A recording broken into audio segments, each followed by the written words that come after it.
নমস্কার, আমি শ্রীলেখা। আপনারা দেখছেন বঙ্গবার্তা, সবার কাছে সবার কথা। রমনা কালী মন্দির যেমনভাবে নতুন করে গড়ে উঠেছে, বাংলাদেশে সেভাবেই কট্টরবাদীদের ভেঙে ফেলা মন্দিরগুলি পুনরায় গড়ে তোলা হবে, দাবি করলেন বিরোধী দলনেতা শুভেন্দু অধিকারী। মুর্শিদাবাদ রেল স্টেশন সংলগ্ন মাঠে শনিবার এক বিরাট জনসভায় এই ডাক দেন তিনি। একই সঙ্গে তার বক্তব্য, বাংলাদেশে বীরের মতন ফিরবেন শেখ হাসিনা, তা শুধু সময়ের অপেক্ষা।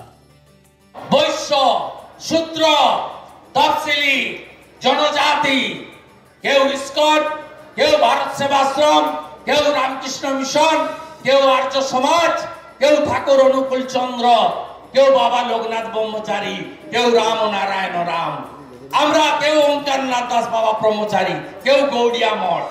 এত ভাগে আমরা ভাগ, এই সুযোগটা ওরা নেয়।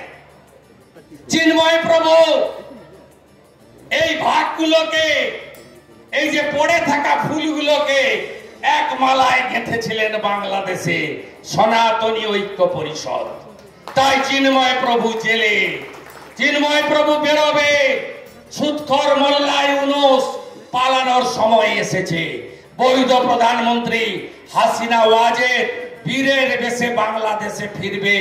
রমনা কালী মন্দির যেমন পুনরুদ্ধার হয়েছে, নবরূপে সজ্জিত করেছে ভারত সরকার, আগামী দিনে যত মন্দির চট্টগ্রামে, বরিশালে, রংপুরে, লালমনিরহাটে ভেঙেছে, নতুন ভাবে সাজাবো রমনা কালী মন্দিরের মতো।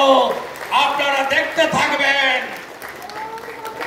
মোদিজির নেতৃত্বে 500 বছরের স্বপ্ন পূরণ করে যদি রাম মন্দির গড়তে পারি, তাহলে এটাও আমরা করে দেখাতে পারবো। ভরসা রাখুন, বিশ্বাস রাখুন যশস্বী প্রধানমন্ত্রী, হিন্দু হৃদয় সম্রাট নরেন্দ্র মোদীজিকে, আর ফলো করতে থাকুন যোগীজির বাণী। Bureau report, Bangabarta.